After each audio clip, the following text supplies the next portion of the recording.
Que fue Cristo, que sin culpa se humanó,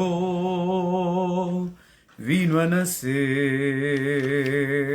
en un aprisco, mas el pueblo le ignoró. Fueron José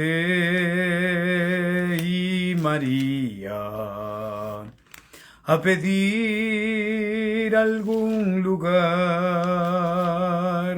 para el que nacería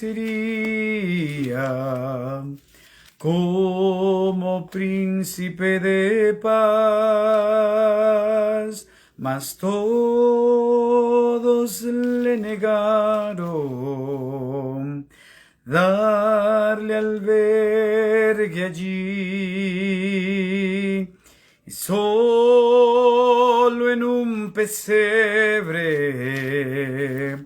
pudo el rey nacer. Oh, Cristo, Cristo, mora en mí, hazme puro, solo en ti que yo brille con tu luz. Cristo mora en mí. Amén. Buenas noches para todos. Muchas y muchas bendiciones. Y aquí estamos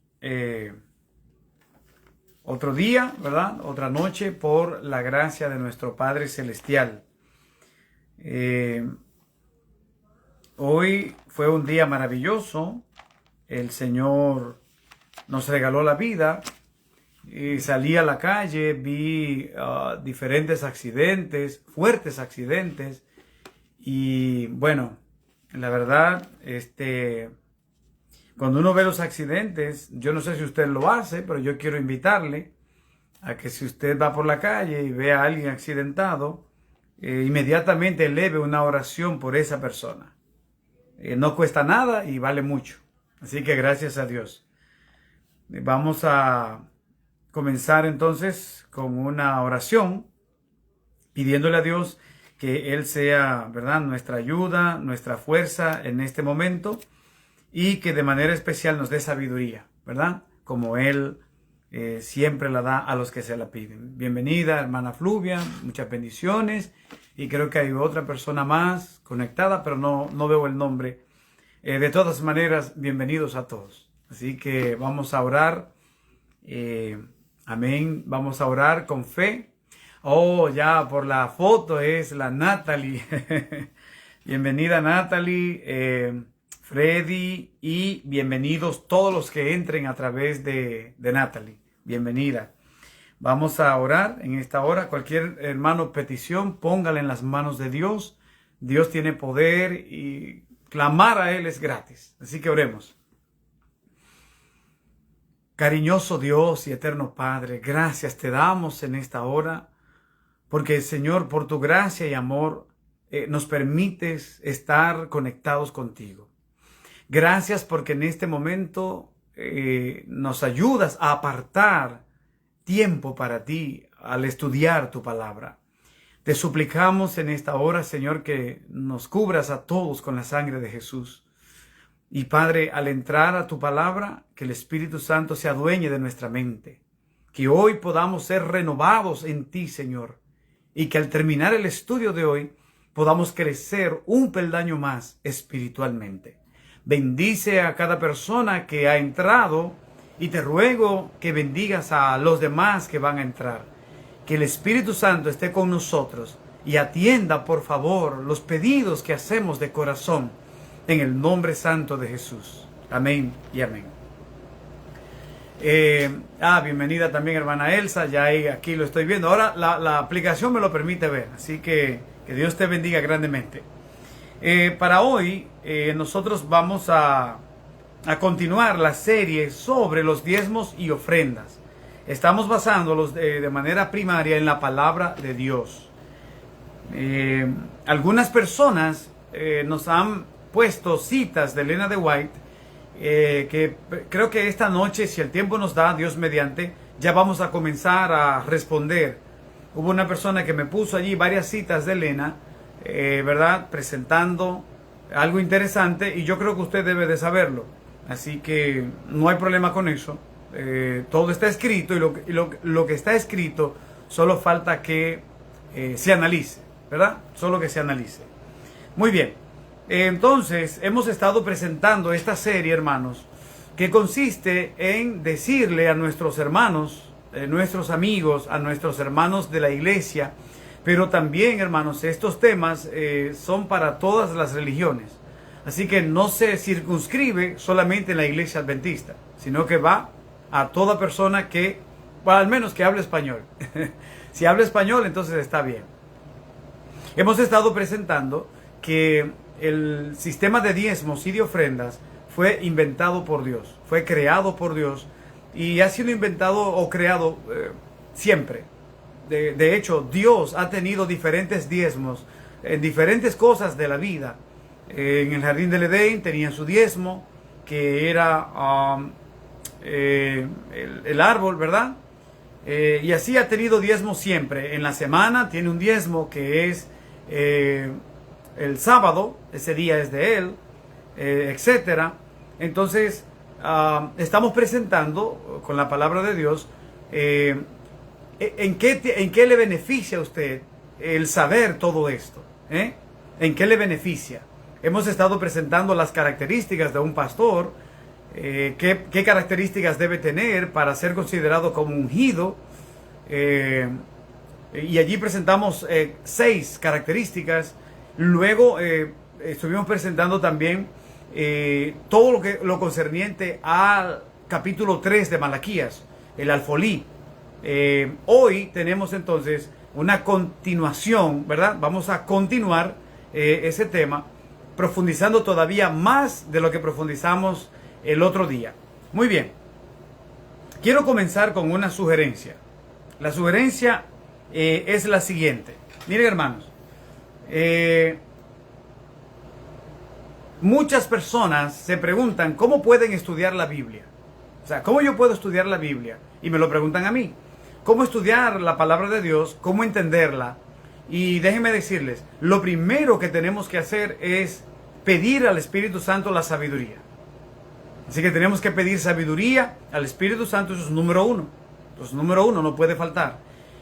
Y aparte del Espíritu Santo, nosotros tenemos también algo interesante. Oiga esto, algo interesante.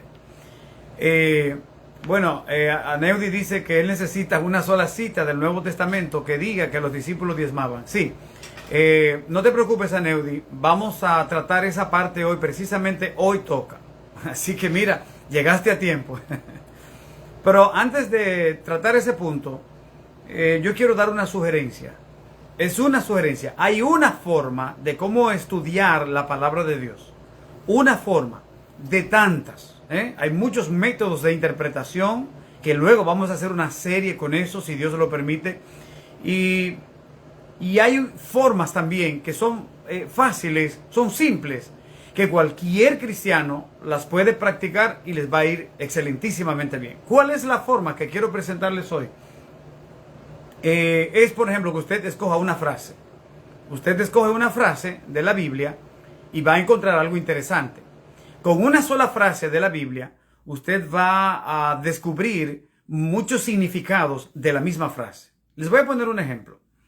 Tenemos la frase si alguno. Por poner un ejemplo. Si usted toma la frase si alguno y la revisa en toda la Biblia, usted va a tener una idea como más acabada, más profunda del significado de si alguno. Comenzamos. Jesús dijo, si alguno quiere venir en pos de mí, niéguese a sí mismo, tome su cruz y sígame. En ese contexto, ¿qué significa la frase si alguno? Bueno, si alguno significa que no todos iban a seguir a Cristo.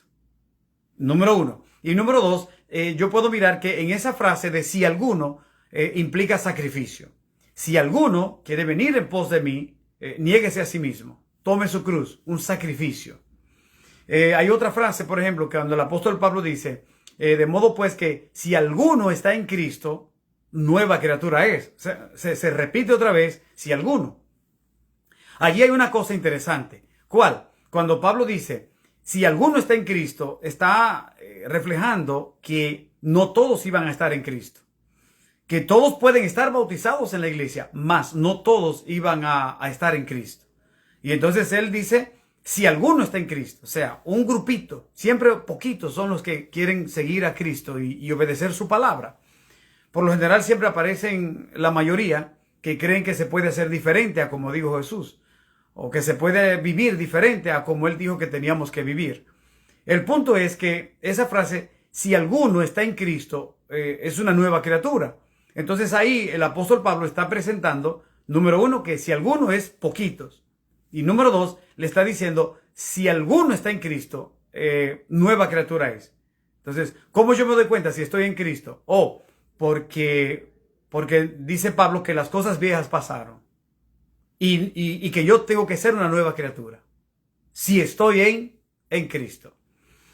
Otra parte donde está esa frase es en el texto uno de los textos más famosos que utilizan los que quieren tapar sus pecados en 1 de Juan 2:1. Hijitos míos, estas cosas os escribo para que no pequéis. Y si alguno hubiere pecado, ahí vuelve otra vez y presenta la frase si alguno. Eso hace una alusión a que si alguno es poquitos. O sea, 2 hermanos, quizás 5 hermanos en alguna parte del mundo. O sea, son excepciones. Si alguno hubiere pecado, significa que si alguien cae en algún pecado por error o ignorancia, entonces dice, abogado tenemos para con el Padre. Pero a la mayoría se le pasa por alto puntualizar que dice si alguno. Si alguno hubiere pecado, no se refiere al 99% de la iglesia que sí vive en pecado constantemente. Entonces, ahí miramos. Si vas, por ejemplo, a Apocalipsis 3:20, dice, he aquí yo estoy a la puerta y llamo, he aquí yo estoy a la puerta y llamo. Si alguno oye mi voz y abre la puerta, entraré a él, cenaré con él y él conmigo. En este contexto, si alguno significa, número uno, que eran poquitos los que de la iglesia iban a aceptar a Jesús. Y número dos, si alguno abre la puerta, significa que Jesús está afuera de la iglesia, no está dentro. Él está afuera llamando para ver si alguien quiere abrir la puerta para que él entre y hagan la cena especial allí, ¿verdad? Y se expresen amor. Solo estoy presentando esto para que usted tenga la idea de la diferencia que hay en analizar frases de la Biblia en toda la Biblia. Y eso le da un concepto mejor del significado de esa misma frase. Entonces, ¿qué vamos a hacer hoy? Bueno, hoy vamos a comenzar a aplicar eso. Vamos a mirar una frase en toda la Biblia, o varias frases. La frase número uno, o la frase central, es alfolí. Así que vamos a mirar en distintos textos de la Biblia la palabra alfolí, y usted se va a dar cuenta de algo interesante. Dios te bendiga, hermosa Liliana. Ahí está con nosotros. Aneudi, no te había visto cuando entraste, pero sí veo tu escrito. Así que Dios te bendiga, Aneudi, a ti y a toda la familia. Muy bien, entonces, hermanos, vamos a practicar esto hoy. ¿Qué significa la frase alfolí? La vamos a ver en toda la Biblia. Miren, hermanos, lo primero que yo quiero hacer en este momento es lo siguiente. Dios, miren, vamos a mirar ahora el asunto del diezmo y de la ofrenda desde el punto de vista bíblico. Por ejemplo, mi amigo y hermano Aneudi me pide un solo texto en el Nuevo Testamento que diga que los discípulos diezmaban. Nosotros, por ejemplo, cuando nosotros queremos, nosotros exigimos un texto, pero cuando no queremos, entendemos que se sobreentiende. Eso es algo como un poquito normal, ¿verdad? Sin embargo, ¿qué pasa?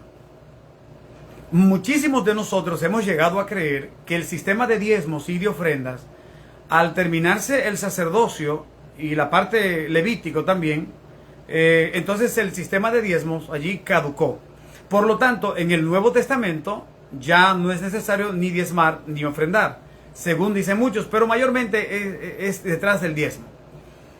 ¿Cuál es el punto acá, hermanos? Que el diezmo, cuando Dios crea el diezmo, es exactamente hasta antes de existir el hombre. Por lo tanto, el diezmo está antes de existir el hombre y el diezmo va a continuar siempre después de existir el hombre. ¿Qué pasa? Que no es necesario un solo texto en el Nuevo Testamento donde mencione, por ejemplo, la palabra y los discípulos diezmaban. No, no es necesario. En lo absoluto no es necesario. ¿Y por qué? Porque es una invención de Dios desde antes del ministerio sacerdotal y levítico. Usted puede ir, le hemos puesto el ejemplo, pero vamos a ir para presentar, por ejemplo, Génesis capítulo 28. Y en Génesis no estaba, pues, ni Moisés, ¿verdad? El capítulo 28 y el versículo 22. Dice, y esta piedra que he puesto por señal será casa de Dios, y de todo lo que me dieres, el diezmo apartaré para ti. O sea, hermanos, Jacob está expresando acá que él conocía ya el sistema de diezmos. Ya lo conocía. Óigame, ya lo conocía. Entonces, ¿qué significa eso? Alguien se lo dijo a Jacob. Y la persona que se lo dijo a Jacob, alguien se lo dijo. Y esa educación y esa enseñanza, hermanos, ha venido todo el tiempo. O sea, venía de boca en boca, de persona en persona, de padre al hijo, del hijo al otro hijo, y así sucesivamente. Entonces, ¿qué quiero presentar con esto? Que el diezmo existe antes del sacerdocio. Por lo tanto, yo no puedo decir hoy, el diezmo caducó cuando cesó el ministerio sacerdotal. No, no en lo absoluto. De hecho, ¿dónde dice eso? O sea, no hay un texto, hermanos, que lo diga. Muchas personas piensan que sí, pero es que hay que presentar el texto. Entonces, el diezmo pasa, hermanos, al Nuevo Testamento. Y yo les voy a decir una cosa. En el Nuevo Testamento, incluso, hermanos, hay más que un diezmo. Oiga, en el Nuevo Testamento, no solamente que la costumbre del diezmo pasa, sino que hay más que el diezmo. Recuerde que les he dicho varias veces que Dios inventó o creó el sistema de diezmos para comenzar a sacar de nosotros el egoísmo. Pero la finalidad de Dios es que usted llegue a un 100% con Él. O sea, esto no se queda con un 10. Esto continúa al 11, al 15, al 80, al 90, hasta que usted le entregue totalmente su vida a Dios. Usted puede ver que Dios como que es materialista. No. A Dios no le interesa el dinero tuyo y el mío, porque Él es el dueño. Entonces, no tiene sentido. Dios lo que quiere es llevarnos en una relación con Él. ¿Y por qué? Bueno, porque, hermanos, el diezmo es dinero. Para nosotros hoy es dinero. ¿Qué pasa? Que al ser dinero nos llama la atención. Y por eso es que Dios lo hace. Por eso es que Dios lo hace. Para tener una relación con nosotros. Pero no porque Él necesite realmente dinero. ¿Qué quiero decir con esto, hermanos? El diezmo nace en la mente de Dios. El hecho de que Cristo viene a la tierra no se quita el diezmo. Y no hay un texto que diga que los discípulos exigían el diezmo porque no tiene que haberlo. Pues ellos aprendieron esto. De hecho, usted nota acá que Jesús en el Nuevo Testamento, ¿cómo le llama a los fariseos y a los que le estaban escuchando? ¿Cómo le llama? Oiga, ¿cómo le llama? Que eran unos hipócritas. ¿Y por qué? Oiga, ¿por qué le dice Jesús hipócrita? Dice, porque vosotros diezmáis el eneldo. O sea, Jesús le estaba diciendo, ustedes sacan un diezmo de todo. Están pendientes del diezmo. Sin embargo, están pendientes del diezmo, pero se les olvida la misericordia. Entonces, hoy precisamente hablaba con alguien y tocábamos esa parte. Hermanos, cuando vayamos a hablar de santidad, cuando vayamos a hablar de justificación, cuando vayamos a hablar del diezmo, de la ofrenda, cuando vayamos a hablar de la salvación, de la fe, de todo, la base tiene que ser el amor. Tiene que haber misericordia. ¿Por qué? Porque de nada me sirve a mí decir un ejemplo. En el Nuevo Testamento no hay un solo texto que diga tal cosa. O no me sirve de nada decir, tenemos que vivir en santidad, si yo no puedo decirlo con amor y sobre todo con misericordia. Entonces, estamos ahora en esta parte concentrados, hermanos, en presentar que no tiene que haber un texto que diga que los apóstoles cobraban diezmos. No tiene que ver. Y usted se va a dar cuenta ahora con el tema del alfolí, que esto es para mí bien interesante. El punto aquí, hermanos, es el siguiente. Óigame, cuando analizamos la palabra alfolí, usted tiene un concepto todavía mucho mayor. De hecho, una de las preguntas para hoy, para tratar hoy, es ¿cuál es el verdadero alfolí? O sea, ¿dónde está el alfolí ahora mismo? ¿Dónde está el alfolí?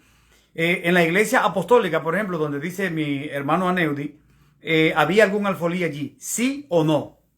Entonces, estas preguntas, ténganlas en la mente. Sea que usted diga sí había o no había, no se preocupe. La Biblia va a responder de forma automática, automáticamente. Vamos a analizar primero el concepto alfolí en distintos textos de la Biblia para tener una mayor idea de eso. Así que si usted tiene su Biblia, yo quisiera que usted me acompañe al libro de Joel, el capítulo 1 y el versículo 17. Joel, capítulo 1 y el versículo 17 dice la palabra de Dios. Oiga lo que dice acá. Dice, el grano se pudrió debajo de los terrones. Los graneros fueron asolados. Los alfolíes destruidos porque se secó el trigo. O sea, ¿qué está diciendo ahora aquí la palabra de Dios? Está presentando en Joel que la palabra alfolí está relacionada como a un lugar, a un almacén donde se llevaban alimentos. Esa es la idea que nosotros miramos porque está relacionada con el granero, dice que fueron asolados, y los alfolíes fueron destruidos porque se secó el trigo. O sea, el alfolí es como el lugar para llevar el alimento. Para decirlo más fácil, más sencillo. Segundo texto, Amós 8:5. Vamos a ver qué dice ahí mismo, después de Joel, y el capítulo 8 y el versículo 5. Aquí está, Amós 8:5, sí. Dice, diciendo, ¿cuándo pasará el mes y venderemos el trigo y la semana y abriremos los graneros del pan y achicaremos la medida y subiremos el precio y falsearemos con engaño la balanza? Note que aquí habla ahora de abrir los graneros o el alfolí.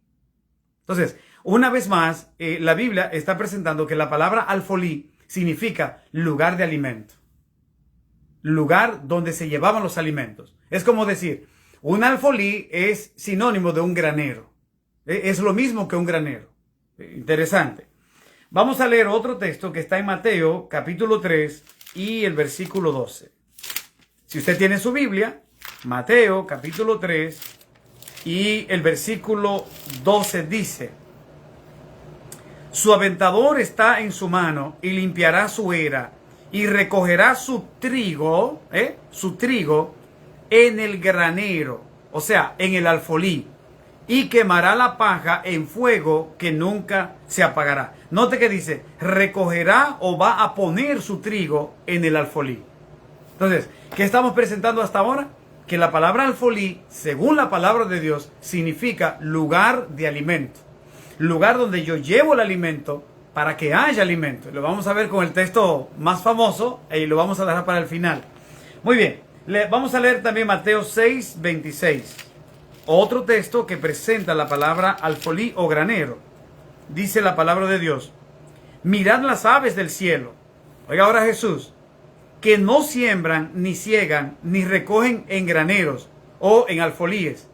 Jesús dice, miren, las aves del cielo no tienen la capacidad de agarrar un alimento y llevarlo a un almacén, o a un granero, o a un alfolí. Entonces ahí está la lección de que si ellas no pueden hacer eso y el Padre las alimenta, debemos nosotros de confiar en Dios. Me gusta que dice, mirad las aves del cielo que no siembran ni ciegan, ni recogen en graneros, o sea, no allegan en alfolí, no llevan alimento al alfolí. Está dando la idea, una vez más, de que alfolí es lugar del alimento. 13:30, Mateo, ahí mismo, capítulo 13 y el versículo 30.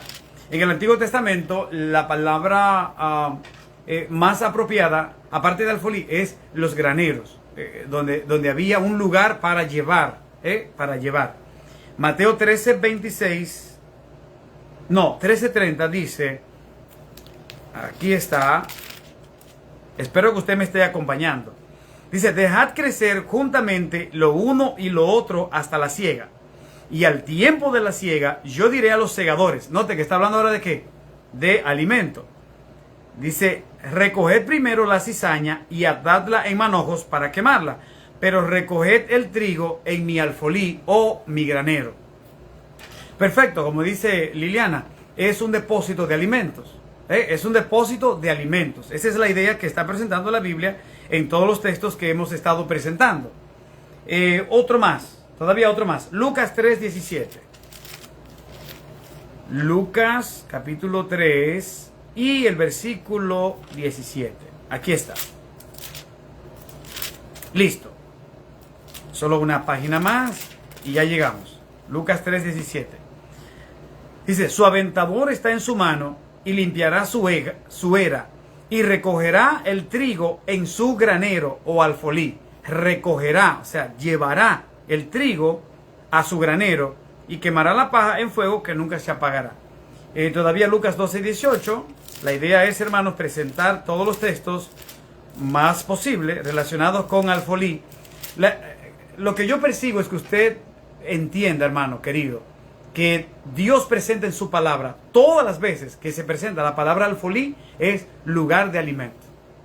Un depósito para usted llevar alimento. Lucas 12:18. Sí, dice acá.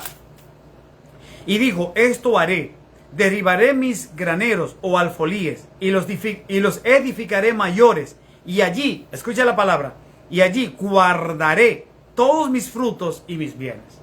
Entonces, alfolí es un lugar, un depósito de alimentos. Recuerde, todo eso está en la Biblia. Todavía uno más, Lucas 12:24, ahí mismo, el 24 dice, considerad los cuervos que ni siembran ni ciegan, que ni tienen despensa ni granero, o sea, ni alfolí. Significa ahí es, los cuervos no tienen un lugar lleno de alimentos. Y aún ellos no tienen eso, dice Jesús, el Padre los alimenta. Dice, y no valéis vosotros más que las aves. Muy bien, ahora vamos a leer el último texto para que lleguemos entonces a una mejor comprensión. Es Malaquías 3:10, ¿verdad? El texto que, si no todo adventista, el 99% de los adventistas lo conoce, los evangélicos lo conocen, los católicos también lo conocen, pentecostales, mormones, etcétera. Dice Malaquías 3:10, dice, traed todos los diezmos al alfolí. Y ahora mire la palabra de Dios como dice, y haya alimento en mi casa. O sea, la idea es, traigan los diezmos al alfolí para que el alfolí esté lleno de alimentos. Y dice que haya alimento en mi casa. Ese alimento va en tres direcciones. Alimento número 1 es alimentar o sostener con esos diezmos a los sacerdotes y levitas que estaban trabajando día y noche en el templo. Trata de grabar esa frase, que estaban día y noche trabajando en el templo. Alimento número 2, tenía que haber, hermanos, el alimento espiritual. O sea, con el alimento que llevaban, el alimento físico o material, se alimentaba al sacerdote y levita, que era el que se encargaba de mantener encendido todos los enseres del santuario, que tenían que ver con el culto y con todas las actividades religiosas que se hacían. Y el alimento número 3 es otra vez el material. ¿Para qué? Para que ese alimento, hermanos, regresara en maneras proporcionales al pueblo. Usted va a decir, pastor, ¿de dónde usted saca eso? Hermanos, número 1 de la Biblia. Note que dice, trae todos los diezmos al alfolí, pero es para que haya alimento en mi casa. Entonces, tiene que haber alimento en la casa de Dios. Yo estaba analizando y saqué una cuenta. No sé si usted me puede ayudar. Esto, hermanos, es para que podamos entender cuál es nuestra actitud ahora mismo. Cómo debemos comportarnos y qué tenemos que hacer incluso con nuestro dinero. ¿Por qué? Porque Dios nos va a pedir cuenta no solamente porque seamos fieles, sino también porque lo llevemos al alfolí correcto. la pregunta, quizás una de las preguntas principales es, ¿cuál es el verdadero alfolí? El verdadero. ¿Y en qué lugar está ahora mismo? Bueno, en todo lo que yo he leído, yo determino que el verdadero alfolí es aquel lugar donde haya alimento. ¿Y dónde está ahora mismo? Bueno, eso va a depender. Si hay un alfolí que tiene alimento y la casa de Dios tiene alimento, entonces ahí está el verdadero alfolí. Si el alfolí que usted y yo entendemos hasta ahora, ¿qué nos han enseñado? ¿Qué hemos aprendido nosotros? Que el verdadero alfolí es la tesorería de la iglesia. Es como un alfolí provisional, que de allí el dinero se lleva a la verdadera tesorería, como se le llama a la conferencia o a la asociación. Con eso no hay ningún problema, porque eso sigue un principio bíblico desde el Antiguo Testamento y se traspasa al Nuevo Testamento de manera específica con los pastores, que son las personas que hoy en la iglesia hemos entendido están para trabajar constantemente por la obra, para atender a la iglesia y para hacer crecer la obra de Dios de manera que el evangelio de Dios se conozca a nivel mundial. Entonces, ¿cuál es el punto principal? Que haya alimento en la casa del Señor para que personas dedicadas a trabajar en su obra tengan el sostén y puedan ir a predicar entonces el evangelio como es el deseo de Dios. De hecho, hermanos, aunque no existe un solo texto en el Nuevo Testamento, pero no tiene que existir, que diga que los apóstoles cobraban diezmos o exigían diezmos, hermanos, una cosa es clara. El sistema que Dios creó, sacerdotal y levítico, es el que la iglesia adventista ha continuado a través de los pastores. Y no hay una forma ni manera, hermanos, de que un pastor se dedique por completo a la obra de Dios y que no tenga ningún otro trabajo y que no sea sostenido de alguna manera económicamente. Por eso la iglesia adventista adopta el sistema del Antiguo Testamento, lo pasa al Nuevo. ¿Por qué? Porque simplemente, hermanos, no hay un texto. De hecho, aquí yo quisiera ahora preguntar, me gustaría, hermanos, que si hay algún colega acá, o a Neudi mismo, cualquiera, yo quiero ahora pedirle a ti, a Neudi, o cualquiera de ustedes, colóqueme un solo texto donde diga que el sistema de diezmos caducó. O sea, un solo texto. Con uno está bien ya. Si usted me dice, pastor, mire, aquí en el Nuevo Testamento dice, o en el Antiguo Testamento se profetizó que los diezmos, una vez viniera Cristo, ya no tendrían sentido. Colóquenme un texto y yo se lo voy a agradecer. Porque estamos estudiando la palabra de Dios y así como no hay un texto que diga aquello, tampoco hay un texto que diga, los diezmos ya caducaron. Ahora es que Dios ama al dador alegre. No, cada cosa va en un contexto diferente. Pero, mirando esto, entonces vamos ahora a analizar algo interesante. Mire lo que dice Malaquías 3:10. Traed todos los diezmos. Entonces, cuando usted lee desde Génesis hasta Apocalipsis, la palabra diezmo hace referencia a un 10% de sus entradas. Algunas personas, de hecho teólogos han dicho que hoy nosotros estamos obligados a diezmar siempre y cuando vivamos en el campo. Sí, o sea, que, por ejemplo, yo como pastor soy un pastor de sostén propio, así que yo tengo mi trabajo independiente. Eso significa que si yo me gano a la semana $200, $300, yo no tengo que diezmar. Según algunos enseñan. Porque hay algunos textos de la Biblia que dice que diezmarás indefectiblemente tu grano, tu aceite, tu esto, tu aquello. Entonces, hay personas que quieren tergiversar el asunto y dicen, nosotros no tenemos que diezmar. Eso me lo dijo un gran líder de Nueva York. Y me dijo, no tenemos que diezmar. Y yo le dije, ¿y yo por qué no? Dice, no. En la Biblia, Dios no exige el diezmo para los albañiles, para los pintores, para los ingenieros. O sea, el diezmo solo se exige que tiene que ver algo como del campo. Yo me reí de verdad después porque digo, hoy nosotros, no sé, como que no entendemos o no queremos entender. Porque si bien es cierto, en el tiempo de Jacob no había un dinero como hoy, que de hecho hemos tenido incluso momentos en la historia que ni siquiera la gente se ha desarrollado con dinero, sino que hubo un momento de la historia, por ejemplo, que existía el trueque. ¿Cuándo se utilizaba el trueque? Cuando no había dinero. O sea, si yo no tengo una moneda para comprar tus productos, lo que hacemos es que intercambiamos. Yo tengo arroz y tú tienes plátano. Entonces yo te doy arroz y tú me das plátano. Sin embargo, Jacob dice una frase que yo no sé si usted la entiende. Pero oiga lo que dice Jacob en Génesis 28 y el versículo 22 dice: y esta piedra que he puesto por señal será casa de Dios, y de todo lo que me dieres. Me gusta la palabra de Dios porque no puede ser más clara de lo que es. Yo digo gloria a Dios por eso. Así que el principio de Jacob es que de todo lo que me dieres, el diezmo apartaré para ti. ¿Qué significa eso? Hermanos, si yo hoy voy a leer ese texto, de todo lo que Dios me da, yo voy a apartar el diezmo para Él. Eso significa que si el Señor me da a mí, vamos a suponer, una tierra con 1000 racimos de plátano, pues yo tengo que sacar 100 como diezmo para Él.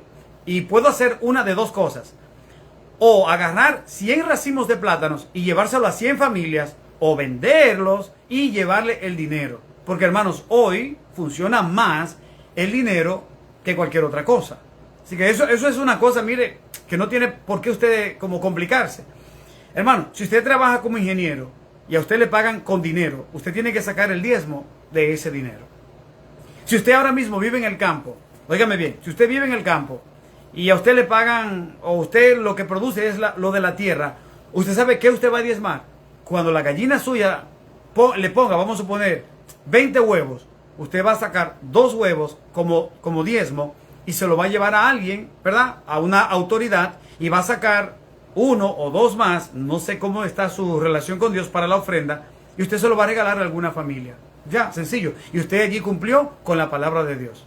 Dice el hermano Sigfrido, bienvenida hermana Zoila, Dios te bendiga. Dice el hermano Sigfrido: porque en esta época que ya estamos viviendo, las últimas horas de este mundo, el ataque es contra el sábado de Jehová y el diezmo. Ambos producen bendiciones y es lo que más el mundo rechaza, ¿correcto? Entonces, ¿qué pasa? Para el Nuevo Testamento no existe un texto del diezmo, pero es que no tiene que existir. Si es un invento del Señor, es una creación de Dios, la Biblia no dice que el diezmo ya se acabó, pero si hay, póngame un texto.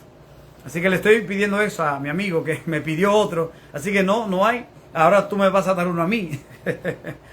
El punto, gracias hermano Sigfredo, porque es una realidad. El enemigo quiere atacar el sábado y el diezmo. Son dos cosas, dos instituciones de Dios, por así decirlo, que eso va a continuar, hermanos. Cuando Cristo venga, recuerde que la Biblia dice: y de mes en mes y de sábado en sábado vendrán todos a adorar delante de mí. O sea, que el diezmo del tiempo que ni siquiera habrá, el Señor lo seguirá requiriendo y habrá una adoración especial a Dios. Pero ya ahí vamos a darle el 100% de todo. Así que wow, Dios nos ayude a estar preparados para ser parte de ese pueblo. Muy bien, volvamos entonces a Malaquías capítulo 3, porque hay algo interesante acá que yo no sé si usted ha analizado. Malaquías 3:10 dice: traed todos los diezmos al alfolí. Entonces, la palabra diezmos es un 10%. La palabra alfolí ya sabemos que es un lugar de almacenar alimentos. Ahora, la cuestión es la siguiente. Un alfolí que no tiene alimento para abastecer al pueblo es un alfolí, hermanos, que no sirve y que no cumple con el requisito bíblico. Repito, un alfolí que no sirve para abastecer al pueblo es un alfolí que no cumple con el requisito bíblico. Entonces aquí vamos a entrar ya ahora en materia profunda. Usted me dice: pastor, pero ¿cómo usted me muestra con la Biblia que todo lo que se llevaba al alfolí y todo lo que se lleva hoy al alfolí tiene que convertirse en una ayuda y en un beneficio obligatorio para la iglesia? Fácil.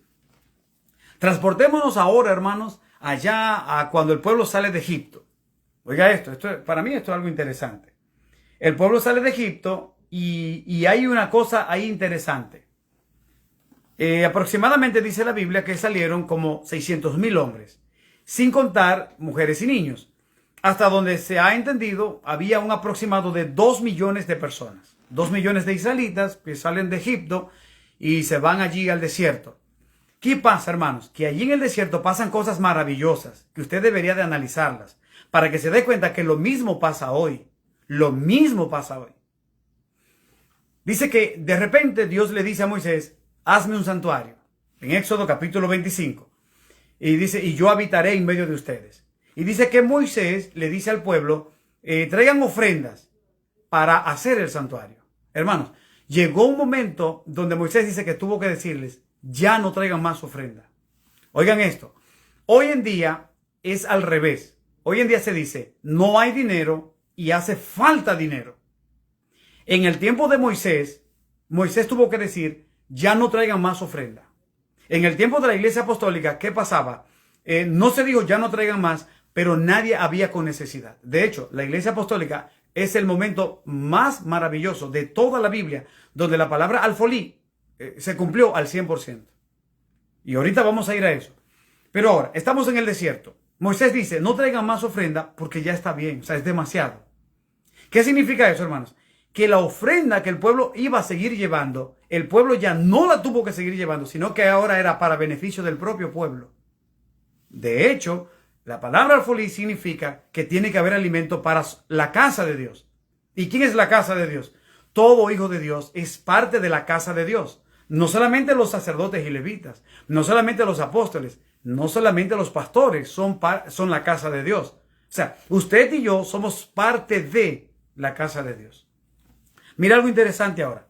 Se hace el santuario y se coloca, Dios crea a Aarón como sumo sacerdote y a muchísimos sacerdotes y levitas. Vamos a sacar cuenta, hermanos. Aproximadamente de 2 millones de personas. ¿Cuántas personas usted cree que habían como sacerdotes y levitas?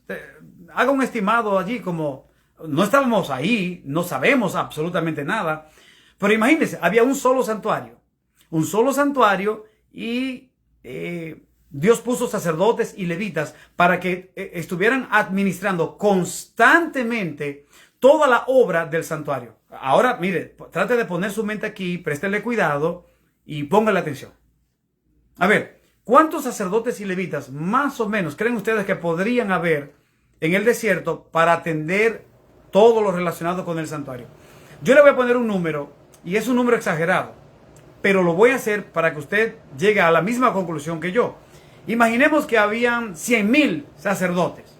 100,000 sacerdotes, que digamos 50,000 sacerdotes y 50,000 levitas. Bien. La cuestión es la siguiente. Si habían 100,000, recuerde, eran 2 millones de personas. ¿Qué significa eso? Que esas 2 millones de personas tenían que llevarle a los sacerdotes para sostenerlos sus diezmos y sus ofrendas. Recuerde, la palabra alfolí significa un lugar para llevar el alimento. Pero la palabra alfolí significa el alimento para que haya alimento en la casa de Dios. De manera que cuando se satisface la necesidad del sacerdote y del levita, ¿qué se hace con todo el diezmo que queda? O sea, es una pregunta, hermanos, muy interesante, que usted haría bien en analizarla, para que usted se dé cuenta cuál es el principio que la Biblia está persiguiendo. Y lo vamos a ir mirando de manera minuciosa en varias historias, aspectos y textos de la Biblia. Imaginemos, 100,000 sacerdotes y levitas. Está bien. Y hay 2 millones de personas.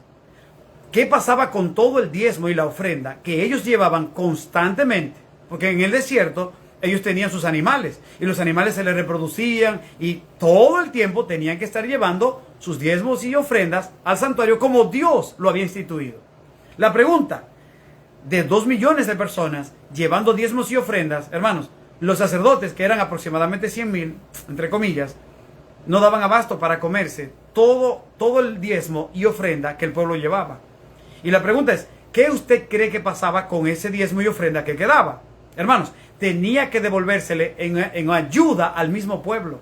O sea, tenían que repartírselo, porque ni siquiera iba a haber posibilidad humana de agarrar el diezmo de 2 millones de personas o de, vamos a suponer, de 100,000 familias, para tener un número, de 100,000 familias, hermanos, el diezmo y ofrenda para llevarle a aproximadamente algunas, quizás 6, 7,000, 8,000 familias de sacerdotes y levitas, Imagínense, 100,000 familias diezmándole a 6,000 o 7,000 hombres con su familia.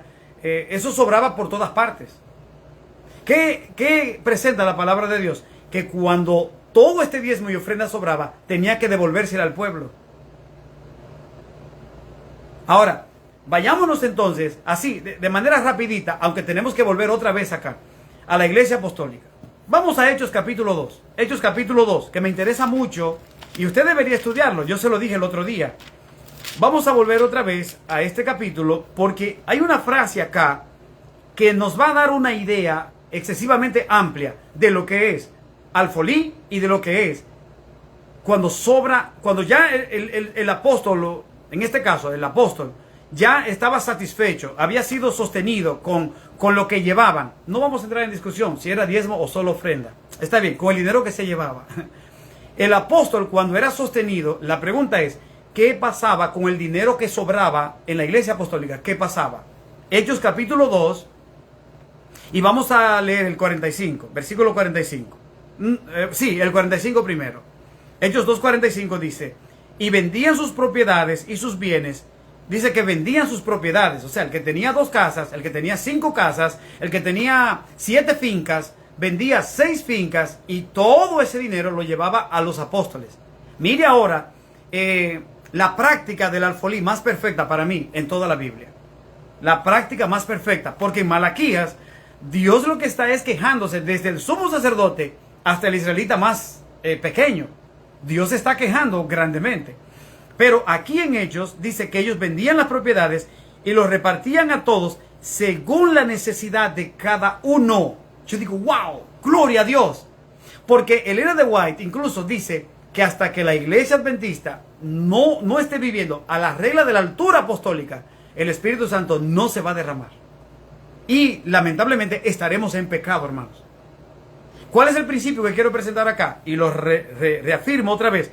Que el dinero que llegaba, era tanto dinero que llegaba, hermanos, miren qué pasa. Siempre ha habido más dirigidos que dirigentes. Por ejemplo, en la iglesia donde usted está, hay un pastor. Imaginemos que hay 2 pastores, eso nunca pasa, pero hay un pastor y 2 ayudantes. Así que hay 3 teólogos.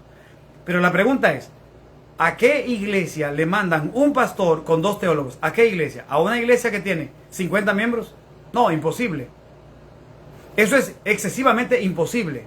Entonces, con esto le estamos haciendo que usted pueda crear conciencia, hermano. Que usted se dé cuenta de lo que está sucediendo y de cuál es la actitud que debe tener desde este momento que usted sepa esta información. Entonces, hay un pastor para una iglesia. Y yo he ido a iglesias en Nueva York específicamente a predicar donde hay 600 personas. Así que, óigame, en una iglesia de un pastor con 600 miembros, ¿sabe qué significa eso?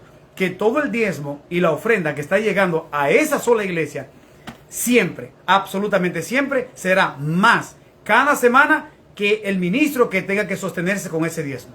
O sea, hermanos, que ahí va a sobrar dinero que usted no tiene idea. Y dentro de las injusticias que se ven en el pueblo de Dios, más, no es ahora que se ven. En la iglesia evangélica, en la iglesia adventista, en la iglesia católica, en todas las iglesias, mire, todas las religiones del mundo tienen dinero suficiente. La iglesia católica, según un estudio del Vaticano, tiene dinero para resolver el problema del hambre a nivel mundial 2 veces. O sea, cada vez que yo pienso en eso, mi cerebro no llega para allá. Yo digo, ¿cómo es posible que una religión tenga tanto dinero como para acabar con el hambre 2 veces a nivel mundial? O sea, eso es terrible.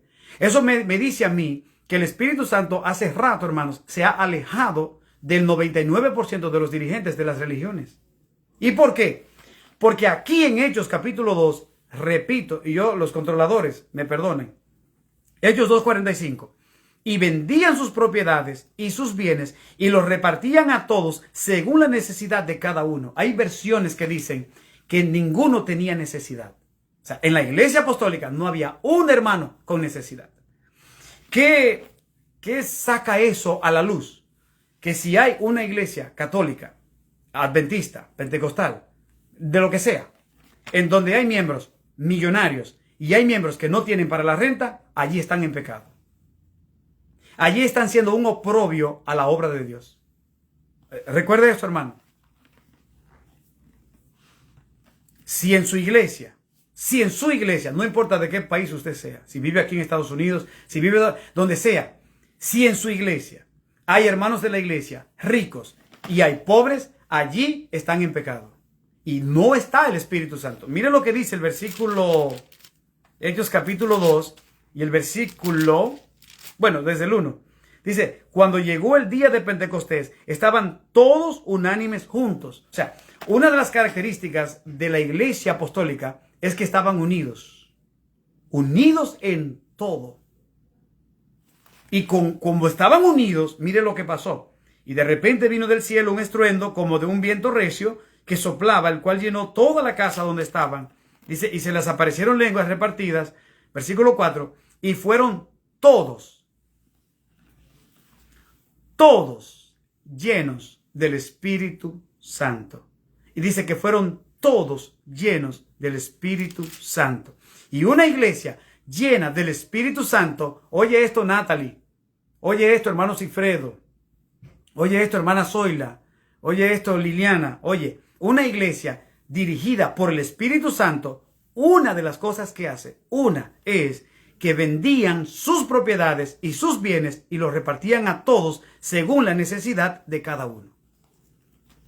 Grábese en la mente, hermano, mientras hayan diferentes clases sociales en la iglesia, no se va a derramar el Espíritu Santo.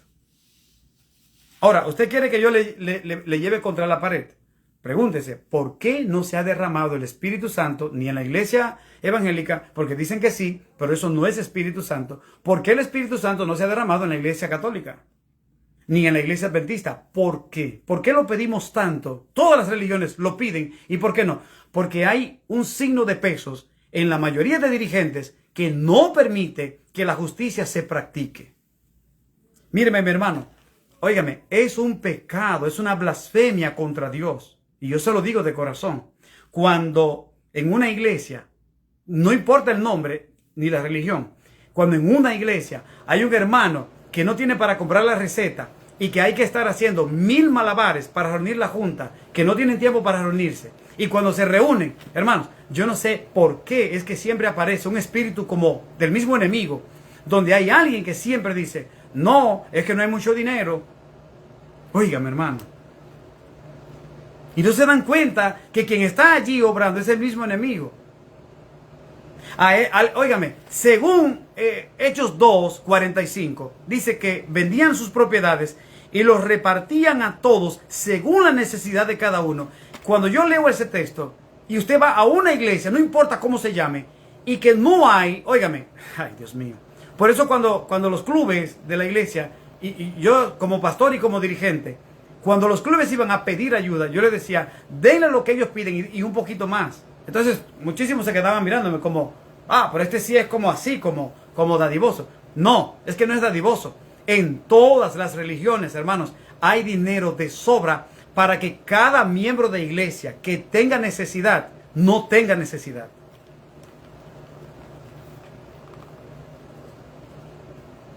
¿Usted escuchó lo que yo dije, hermano? Sí, en la iglesia mía y en la suya hay suficiente dinero para que los hermanos que tienen necesidad no tengan necesidad. ¿Usted sabe qué debería estar pasando ahora mismo? Que las iglesias más solventes estén mandándole dinero, ¿usted sabe a quién? Y ayuda de comida a nuestros hermanos que están en Haití, donde no hay gobierno. Y óigame, la iglesia tiene que identificar, no, mire, ADRA, por favor, no mencionen a ADRA. Eso no tiene nada que ver con el modelo de la palabra de Dios. Usted puede creer que ADRA es un alfolí. Es para nada, hermanos. Estamos hablando de satisfacer las necesidades puntuales, reales. A Haití, la iglesia adventista debería, y lo mismo, la iglesia evangélica a sus haitianos evangélicos, la iglesia católica a sus feligreses católicos, debería enviarle alimento para que se sostengan hasta que sea necesario. Pastor, pero es mucho dinero. Hermanos, entiendan Cada semana entran millones y millones y millones y millones de dólares a nivel mundial a cada religión. Hermano, ¿usted puede entender eso? Pero yo le pregunto, ¿usted puede entender eso? Dice el hermano Cifredo, Isaías 1:16. Y Liliana dice, no entiendo cómo habiendo tanto dinero le dan 4 y 5 más iglesias a un solo pastor. Miren, hermanos, nosotros tenemos que pedirle a Dios que nos ayude. ¿Usted sabe por qué?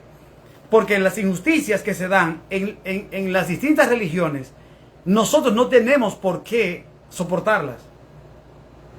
Yo tengo pastores amigos que han llegado a tener 14 iglesias. Ay, Dios mío.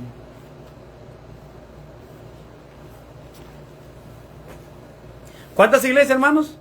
14 iglesias. Escucha eso, hermano. 14 iglesias.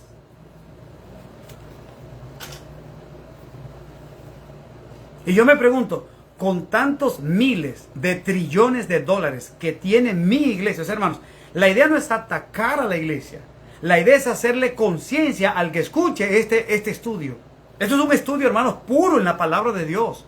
Y estamos yéndonos también a la parte real, a la que estamos viviendo ahora. Y la contrastamos con la iglesia apostólica para ver, hermanos, si de verdad nosotros queremos hacer lo que no se está haciendo.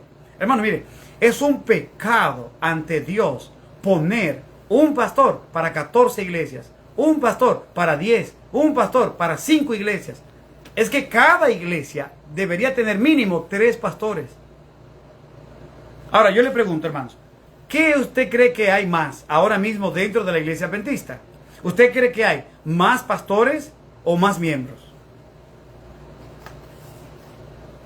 Oiga la pregunta, ¿qué usted cree que hay más ahora mismo? ¿Hay más pastores o más miembros? Si usted me dice no, pues por lógica hay más miembros. Entonces, hermanos, esos miembros de la iglesia están diezmando cada sábado, están ofrendando cada sábado. Y es la misma iglesia nuestra la que dice que cada año van aumentando en membresía. ¿Qué significa eso, hermanos? Que el diezmo sigue aumentando. Y eso es aparte de cuando la iglesia, por ejemplo, pone su dinero en la bolsa de valores. Que entonces ahí es que se reproduce a los más miles y miles de trillones de dólares. O sea, hermanos, la idea es hacerle conciencia. ¿Para qué? Para que usted haga justicia. ¿Qué tenemos que hacer nosotros? Hacer valer la palabra de Dios. El sábado, que fue la última lección que tuvimos, yo le decía, hermanos, para este sábado que viene, o sea, hace 2 días atrás, no lleve su dinero de ofrenda a la iglesia. No lo lleve. Óigame, identifique a una familia de la misma iglesia suya adventista que esté pasando por necesidad. Hermano, que todo se sabe en la iglesia. Nosotros sabemos a quién le falta comida. Y mejor, en vez de llevar la ofrenda, hágale una compra de comida y llévesela. Para que podamos hacer valer a Malaquías 3:10. Hermanos, Dios permita y el Espíritu Santo permita que su mente se le abra hoy, esta noche. Y que usted diga, no decimos nosotros que Cristo ya viene pronto. No decimos que está en las nubes.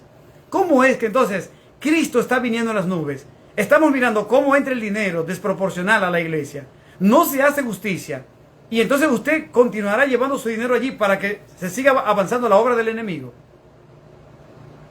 O sea, no sería ya tiempo de que nosotros digamos, hey, no, espera. Vamos a convertirnos. Hubo una persona que me escribió una cita de Elena de White donde ella decía que tenemos que llevar el diezmo a la tesorería, que eso es algo sagrado, que esto, que el otro. Y yo no quise discutir con él.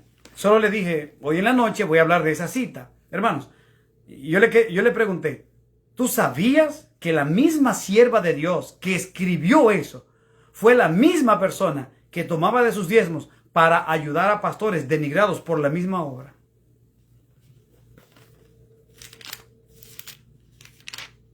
Yo le pregunto, ¿usted lo sabía eso, hermano? ¿Usted lo ha leído? Vaya a leerlo, eso está en la historia. Que muchas veces nosotros nosotros exageramos o decimos mentiras. Pero vaya a la historia y léalo. Es una tareita para usted esta noche, investigue. La profeta del pueblo de Dios no soportó, hermanos, la injusticia que estaba viendo contra pastores que eran dedicados de verdad a la obra de Dios. ¿Y qué hizo? ¿Qué hacía ella por muchos años? De su dinero de diezmo se lo mandaba a ellos. Y es la idea hoy que hay que hacer, hermanos, con pastores, laicos. Y déjenme decirle una cosa. No es no es la lección para hoy, no es el estudio, pero hay incluso ancianos de iglesia, que son los pastores locales, que deberían, hermanos, en la medida de sus necesidades, recibir ayuda del diezmo o de la ofrenda de la iglesia. Claro que sí. O sea, hermanos, lo que yo estoy tratando de ver es si se hace conciencia para que usted haga justicia dentro de la iglesia. Y déjeme decirle, usted puede ser la diferencia. Usted puede ser y usted puede hacer la diferencia. ¿Y usted sabe por qué? Porque el dinero que Dios le ayuda a usted a ganar es un dinero que es usted quien lo administra. Y es usted quien le va a dar cuenta a Él. Y en esa cuenta, pregúntese, ven acá. Si yo llevo mi diezmo para que le paguen a pastores que hay muchos de ellos, los pobres que no están trabajando, no están haciendo nada, ¿estaré yo haciendo lo correcto ante Dios? Y le van a decir, sí, porque ese es el alfolí. No, mentira. Ya establecimos con la Biblia que alfolí es un lugar donde se almacena el alimento. ¿Pero para qué? Para que haya alimento en la casa de Jehová. Yo le voy a hacer una pregunta, hermanos. No es para atacar a nadie, porque yo tengo que predicar con amor y enseñar con amor. Pero hay cosas que se caen de la mata. Hermano, yo le pregunto, ¿usted cree que hay alimento en la casa de Jehová? Esa es una pregunta para meditar, para analizarla. Usted me puede decir ahora que sí, o me puede decir que no, pero usted la analiza tranquilamente. Eso no cuesta nada. ¿Usted cree que hay alimento en la casa de Jehová? Donde se dice que está el alfolí, ¿usted cree que hay alimento?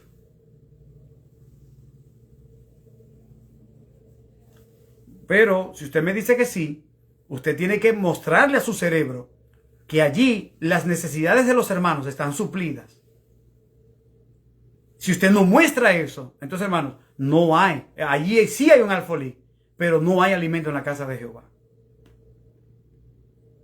Yo no sé si usted se va a sentir mal, los controladores, pero yo lo voy a repetir. En ninguna iglesia adventista, ni evangélica, ni católica, debería existir un hermano fiel pasando hambre o pasando necesidades. Porque de ser así, allí hay pecado. ¿Y cuál es el pecado? Oh, hermanos, la indiferencia de los líderes. Esa indiferencia de hermanos, miren, hay hermanos de la iglesia que son fieles en los diezmos y ofrendas. Y ellos necesitan a veces comida porque lo que ganan no le alcanzan. Y ellos prefieren mejor llevar ese dinerito, ser fiel a Dios y quedarse sin dinero para comprar comida. Y a ellos la iglesia está obligada por la Biblia de mandarle alimento hasta que consigan la forma de vivir mejor.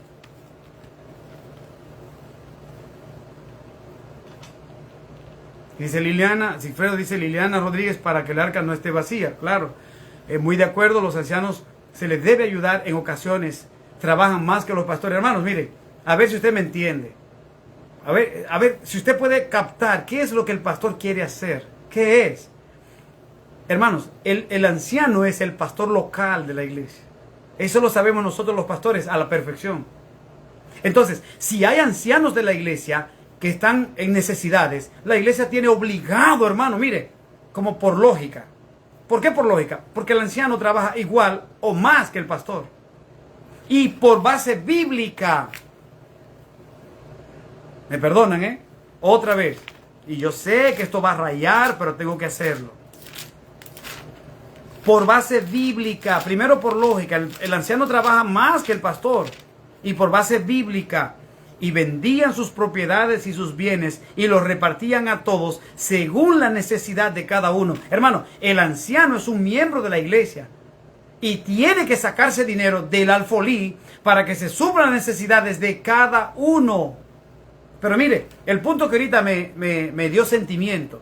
Óigame, ¿usted cree que es justicia ante Dios que un hermano X, el hermano Juancito, que siempre pongo de ejemplo, óigame, lo que él gana es muy poco?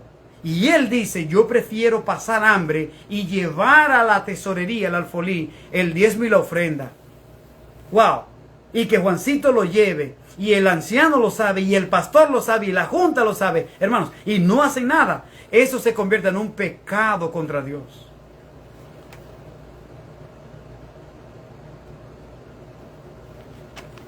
¿En qué se convierte eso, hermanos?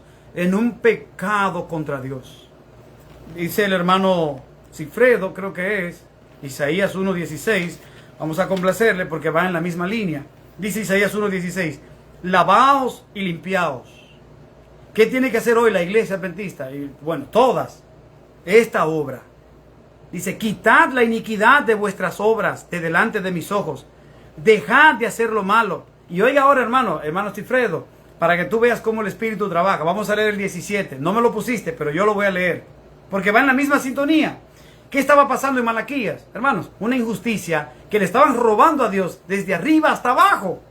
¿Qué estaba pasando en Isaías? Otro profeta, diferente a Malaquías. Dice el 17. Aprended a hacer el bien. Buscad el juicio. Restituid al agraviado. Haced justicia al huérfano. Amparad a la viuda. Y dice, venid luego, dice Jehová, y estemos a cuenta.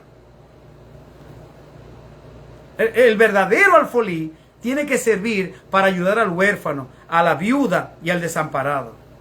Si no suple esa necesidad, esa religión, no importa que mencionen a Dios, que Dios la haya elegido, como pasó con el pueblo de él. Y no estamos hablando de su pueblo, el que él eligió. Pero el pueblo que Dios eligió, lo rechazó. Porque una de las cosas que no hizo fue precisamente eso. Es más, hermanos, les voy a decir algo ahora un poquito más profundo todavía.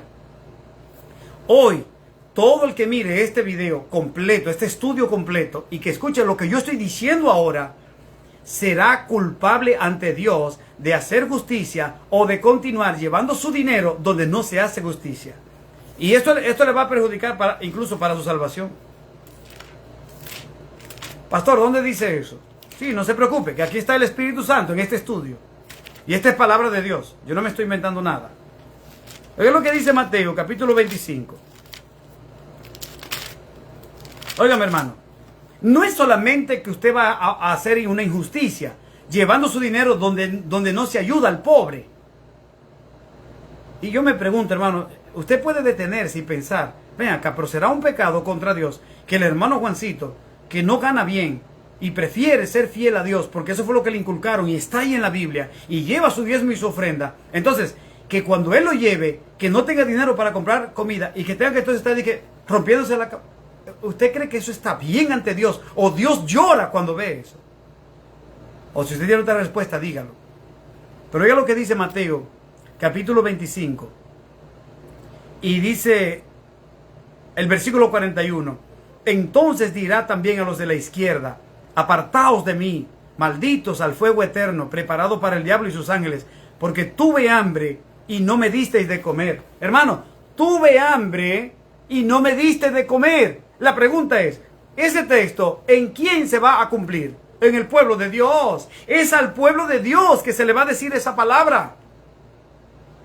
¿Usted escuchó lo que yo dije, hermano? Dice Mateo 25, 42. Porque tuve hambre y no me disteis de comer. Tuve sed y no me disteis de beber. Fui forastero y no me recogiste. Estuve desnudo y no me diste una ropa. Estuve enfermo y en la cárcel y no me visitasteis. O sea, hermanos, que cuando usted lleva su dinero a un lugar donde se distribuye mal, usted está contribuyendo a la injusticia. Y mire, sobre usted se va a decir esa palabra cuando venga Cristo. Esto es más serio de lo que usted y yo pensamos, hermanos. Repito, y lo voy a aclarar, yo no sé por cuánta vez. ¿Qué es lo que yo quiero procurar? Que usted agarre todo su dinero de ofrenda y me lo mande a mí para que yo esté feliz. Por favor, hermano, en el nombre de Dios, yo no estoy diciéndole eso. Le he dicho hasta el cansancio, el dinero de su ofrenda, inviértalo en la familia de su misma iglesia adventista, que usted sabe que tiene necesidad, y ayúdelo. Eso no cuesta nada. ¿Y qué estamos diciendo que usted haga con su dinero de diezmo? Que usted se lo mande a pastores, laicos, ancianos y misioneros, que usted esté seguro que están predicando la palabra de Dios. Mándeselo a ellos. y Dios lo va a bendecir. Entiéndalo, hermano. Oiga, hay una maldición aquí que va a echar Jesús a aquella persona. Y cuando digo persona, se refiere a mí como pastor, pero también se está refiriendo a ese administrador, a ese tesorero. Oiga, ese tesorero que está ahí en la conferencia o en la asociación tal, de tal lugar. Óigame, y que no se le mueve el corazón para decir, hey, no, yo quiero hacer la diferencia. Yo quiero que mi conferencia, y Dios permita que algún tesorero me escuche. Qué bonito sería que un tesorero pueda decir, Señor, dame poder para yo hacer la diferencia en esta conferencia. De manera que todo el dinero que llegue a la conferencia se le devuelva al pueblo en ayuda. Óigame, hermano, mire, es que eso es una cosa maravillosa. De hecho, déjenme decirles, el gobierno de Estados Unidos, independientemente de todo, recuerden, dije gobierno, yo no dije el presidente que está ahora. A mí no me interesa la política. Pero la formación de este país es un poquito loable. ¿Usted sabe por qué? Porque de todo cobran impuestos. Pero ¿sabe una cosa? El mismo país de Estados Unidos reconoce que muchos de esos impuestos se le devuelven al pueblo. Y ¿sabe una cosa? El pueblo se siente contento. ¿Y saben cómo, hermanos?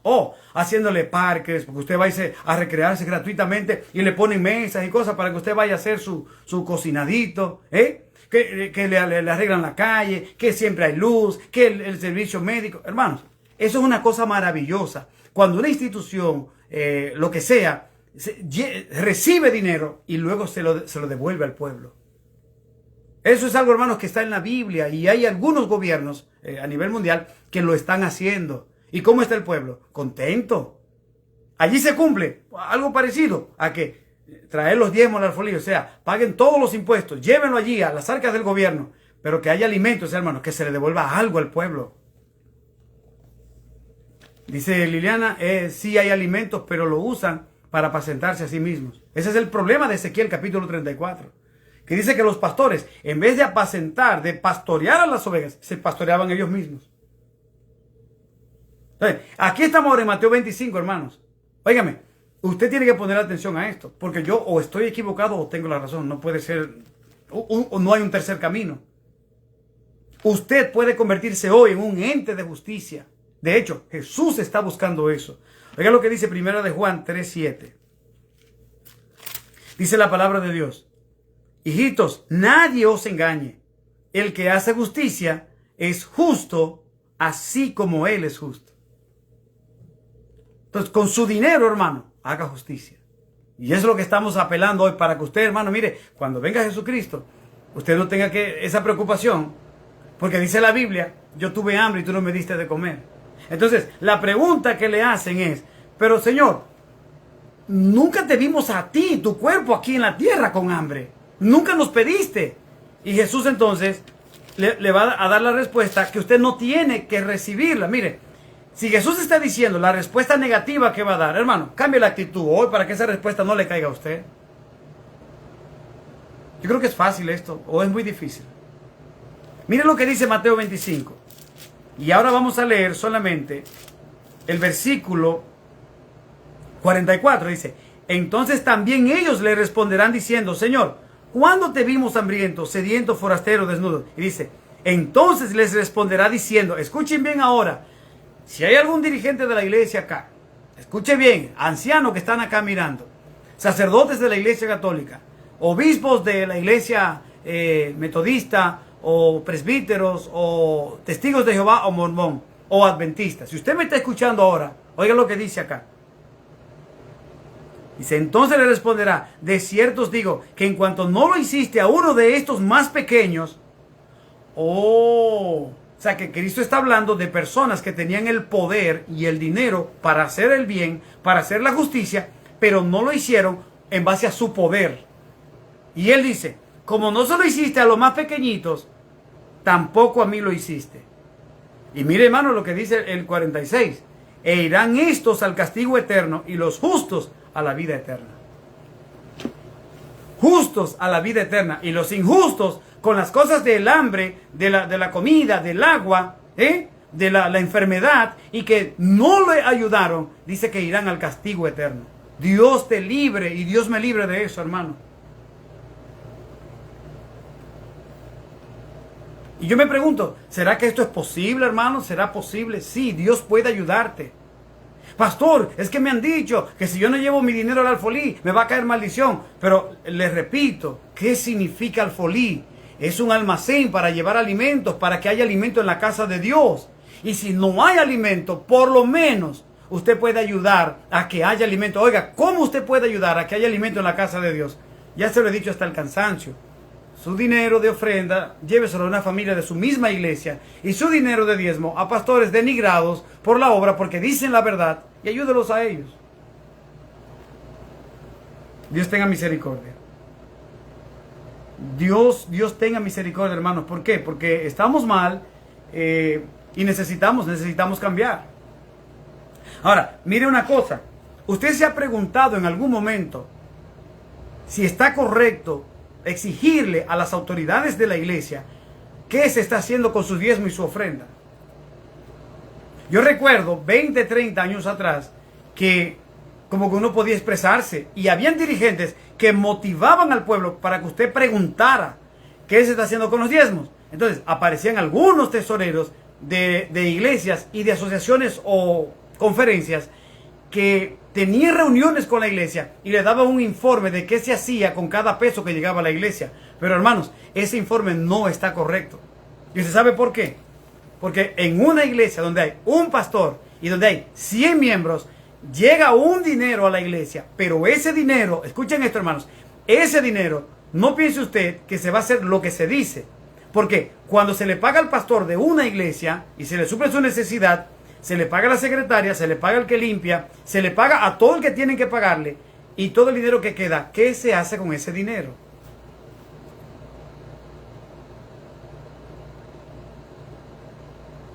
Dice Liliana, después de entender todo esto, tomé la decisión de no dar más mis diezmos a la conferencia. Lo daré a ministerios como este donde predican la verdad presente. Yo digo, bueno, gloria a Dios. Dice, total, recibo más alimento espiritual en estos en vivos que en la propia iglesia. ¿Usted se acuerda, hermano, que uno de los requisitos de alguien para que diga, usted es un pastor, es que tiene que pastorear a la iglesia? O sea, hermano, ¿cómo usted puede llamarle pastor a un hombre que no visita la iglesia? O sea, hasta ahí hemos llegado nosotros y nos dejamos manipular. Si no llevas tu diezmo al alfolí, te cae una maldición. ¿Pero a cuál alfolí? ¿A cuál? Si usted me dice, al alfolí que está aquí en Malaquías 3.10, es que el contexto de Malaquías 3.10 es traer los diezmos al alfolí para que haya alimento en mi casa.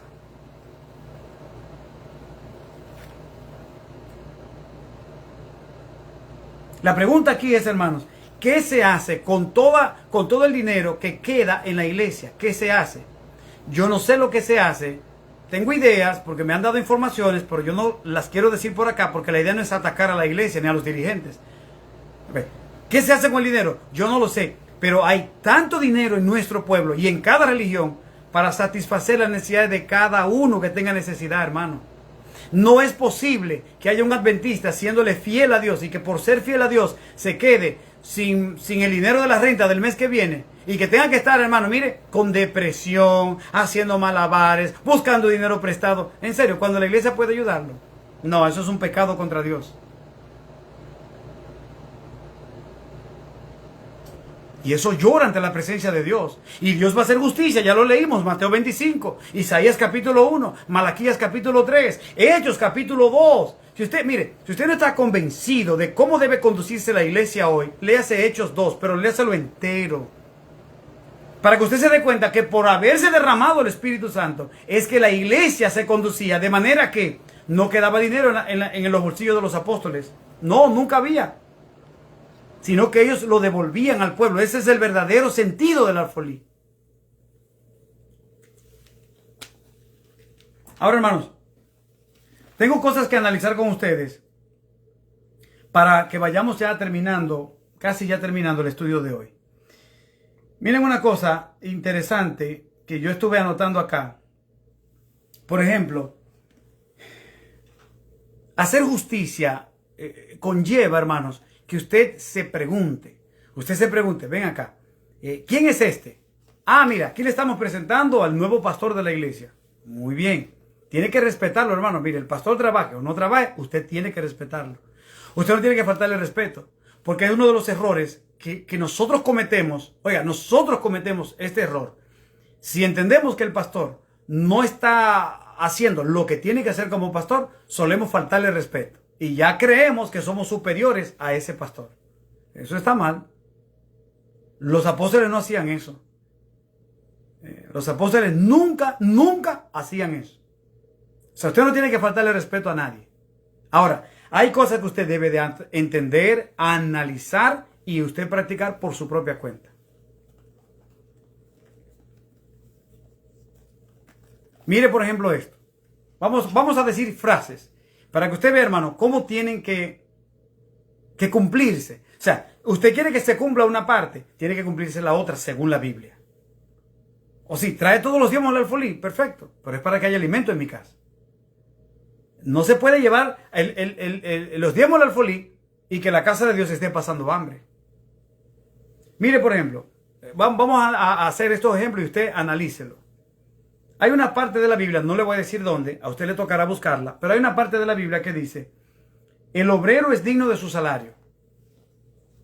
¿Qué significa eso? Bueno, que si un obrero está trabajando arduamente en la obra, la Biblia dice que ese obrero es digno de su salario. La pregunta es, ¿quién es digno de su salario? Es el obrero. O sea, hermanos, la palabra obrero significa el que obra, el que se mantiene constantemente obrando.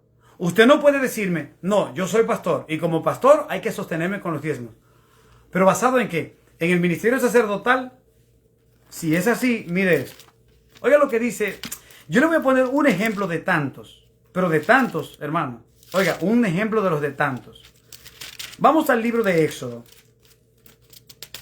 Y quiero que usted lea, por ejemplo, Éxodo 35:4. Éxodo 35:4. Dice la palabra de Dios. Y habló Moisés a toda la congregación de los hijos de Israel diciendo, esto es lo que Jehová ha mandado. Tomad de entre vosotros ofrenda para Jehová. Todo generoso de corazón la traerá Jehová. Oro, plata, bronce, etc. Ahí se pide la ofrenda para el tabernáculo. Dese cuenta ahora que dice, todo sabio de corazón de entre vosotros vendrá y hará todas las cosas que Jehová ha mandado. El tabernáculo, su tienda, su cubierta, etc. Versículo 20. El pueblo dice, trae ofrenda. Y salió toda la congregación de los hijos de Israel de delante de Moisés. Y vino todo varón a quien su corazón estimuló y trajo su ofrenda. Dice capítulo 36, versículo 2. Y Moisés llamó a Bezalel y a Aholiab y a todo varón sabio de corazón, en cuyo corazón había puesto Jehová sabiduría, a quien su corazón le movió a venir, y tomaron de delante de Moisés toda la ofrenda. Dice, tanto, y ellos seguían trayéndole ofrenda voluntaria cada mañana. Cada mañana le llevaban ofrenda. Dice, tanto que vinieron todos los maestros que hacían toda la obra del santuario, cada uno de la obra que hacía, y hablaron a Moisés diciendo, el pueblo trae mucho más de lo que se necesita. O sea, vamos a ver a Moisés teniendo conciencia, y vamos a ver otro puntito que quiero presentar esta noche. Dice, trae mucho más de lo que se necesita para la ofrenda que Jehová ha mandado que se haga. Entonces Moisés mandó pregonar por el campamento diciendo, ningún hombre ni mujer haga más para la ofrenda del santuario. Así se le impidió al pueblo ofrecer más, pues tenían material abundante para hacer toda la obra y sobraba. ¡Wow! ¡Qué detallazo aquí, eh! O sea, aquí vemos a Moisés, un dirigente de Dios, el cual estaba dirigido por el Espíritu Santo. Y dice que los que estaban trabajando en el santuario, día y noche, le dijeron a Moisés, ya la ofrenda sobra. Y dice que Moisés dijo, hey, pregonen y digan que ya esto sobra, que está bien. Eso se llama, hermanos, tener como conciencia. ¿Usted cree que hoy alguna religión va a decirle, es mejor reírse, hermanos? ¿Usted cree que hoy alguna religión le va a decir a sus miembros, ya no traigan más diezmos ni ofrendas, que ya tenemos para nosotros sostener el ministerio por 70 años? Mire, le voy a decir una frase. Y yo sé que usted lo va a encontrar una locura esto, pero mire, las iglesias, recuérdense, la católica, por ejemplo, tiene para acabar con el hambre 2 veces a nivel mundial. Pero todas las religiones tienen dinero acumulado para mantener a sus pastores, sacerdotes y dirigentes mínimo por 50, 70 años. Y dice el capítulo 36, y todos los sabios de corazón, desde los que hacían la obra, hicieron el tabernáculo. Ahora vamos a ir al mobiliario, capítulo 37. Ahí está todo el mobiliario. Capítulo 38, el atrio del pueblo. El atrio del tabernáculo. Dirección de la obra. Capítulo 39, hechuras de las vestiduras sacerdotales. Aquí está presentando Dios todo lo concerniente al santuario. Ahora, dése cuenta de algo. El santuario era uno solo. Un solo santuario. Entonces, a la iglesia donde usted va es una sola iglesia. Y ese templo, hermanos, no se hace cada año. Entonces, es mucho el dinero, los miles de millones de dólares que entran. Y la pregunta es, ¿qué pasa? ¿Qué se hace con toda esa millonada que sobra? Debería devolvérsela al pueblo en ayuda que lo necesiten, hermanos. Es lo que está presentando aquí la palabra de Dios. O sea, si usted me quiere contradecir, no se preocupe, pero póngame acá con Biblia en qué me estoy contradiciendo. Capítulo 40, Moisés erige el tabernáculo, o sea, lo levanta. Dice la nube sobre el tabernáculo. Levítico capítulo 1, los holocaustos. Y dice, llamó Jehová a Moisés y habló con él desde el monte del tabernáculo. Habla a los hijos de Israel y diles, cuando alguno de entre vosotros ofrece ofrenda a Jehová, de ganado vacuno u oveja, haréis vuestra ofrenda. Así que aquí está hablando ahora de los holocaustos. Ofrendas por el pecado. Mire ahora algo interesante. Los sacrificios de Aarón. En el día octavo Moisés llamó a Aarón y a sus hijos y los ancianos de Israel. Oiga, sumo sacerdote, sacerdotes, levitas y ancianos de Israel. Y dijo a Aarón, toma de la vacada un becerro para expiación. Y a los hijos de Israel hablarás diciendo, tomad un macho cabrío para expiación y un becerro. Hermanos, ¿qué quiero presentar ahora? El que se decía sacerdote o levita, no, hermanos, no era que iba 4 días al santuario y 3 días lo pasaba de vacaciones en la casa. Hermanos, el sacerdote, mire, si usted lee, por ejemplo, en Levítico, de manera específica, el capítulo, aquí está, mire, el capítulo 16, por ejemplo, en el día de la expiación, todo lo que tenía que hacer el sumo sacerdote y los sacerdotes, era una obra, hermanos, aparte de mancomunada, era una obra en conjunto y era una obra que demandaba, por decirlo así, 24/7 de todo sacerdote. O sea, hermanos, estamos hablando de que un sacerdote estaba todo el tiempo de servicio en el templo. ¿Y por qué? Mire, aquí dice el santuario único.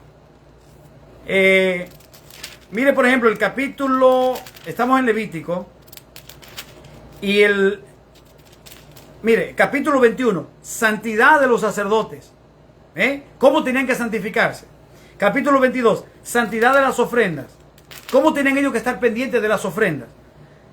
Capítulo 23, las ofrendas solemnes, que eran 7. Y oiga, parte de lo que tenían que hacer. En el mes primero, estas son las fiestas. Dice, el primer día tendréis santa convocación. Ofreceréis a Jehová 7 días ofrenda encendida. ¿Quién dirigía las ofrendas encendidas? ¿Quién? Sacerdotes y levitas. O sea, ellos tenían un trabajo permanente. Cuando usted, por ejemplo, pasa a la iglesia apostólica, usted se da cuenta que todos los apóstoles, hermanos, todos, es más, le voy a dar un dato que muchas veces no se ha analizado. Y yo quiero que usted lo analice junto conmigo hoy. Todos los apóstoles que la Biblia presenta en Hechos, todo el libro de Hechos, note que la incidencia de sus esposas prácticamente no se ven. Piense esto, en el tiempo patriarcal, cuando no había como tanta demanda de trabajo en la obra del Señor, note que casi siempre se destacaban las esposas de los patriarcas. Por ejemplo, se destacaba a Sara, se destacó la actuación de la esposa de Job, la pobre, que fue muy negativa. Se destacó, por ejemplo, a Rebeca, se destacó a Betsabé. O sea, en el tiempo de reyes y patriarcas, las esposas como que salían, tenían su incidencia y la Biblia las reporta. Pero note que las esposas de los sacerdotes y de los levitas no se menciona tanto como las esposas de los patriarcas. Y si usted va al Nuevo Testamento, se va a dar cuenta, por ejemplo, La esposa de los apóstoles, piensen, las esposas de ellos, ¿dónde se menciona?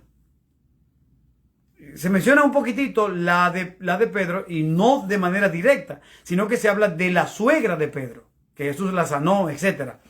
Y la esposa de Pedro ni siquiera se menciona de manera directa. ¿Cuál es el punto acá? Que, óigame, el verdadero apóstol, el verdadero sacerdote y el verdadero levita que trabaja para la obra de Dios no tiene tiempo para desperdiciarlo. Entonces, si usted me dice a mí hoy que usted es un pastor, ¿a quién usted sigue? Porque si sigue al sacerdote, el sacerdote estaba 24/7 en el santuario. Si usted sigue al apóstol, el apóstol estaba 24/7 predicando y haciendo la obra misionera. 24/7. Y si usted me dice que como pastor sigue a Jesús, le tengo una noticia. Hermanos, no, yo no voy a dar la noticia. Yo mejor lo voy a hacer en forma de pregunta. ¿Usted cree que Jesús trabajaba todos los días en favor de los perdidos? Gloria a Cristo. ¿Usted cree que Jesús, oiga, Jesús es el modelo número 1 para los ministerios independientes dentro de la iglesia? ¿Y por qué? Porque Jesús tenía su ministerio y tenía su tesorería, que Judas era el tesorero. Y el dinero que llegaba al ministerio de Jesús jamás llegaba al ministerio de los sacerdotes. ¿Por qué? Porque los sacerdotes estaban descalificados y estaban ya entregados a Satanás. Y la pregunta, ¿usted cree que Jesús trabajaba día y noche en favor de los perdidos?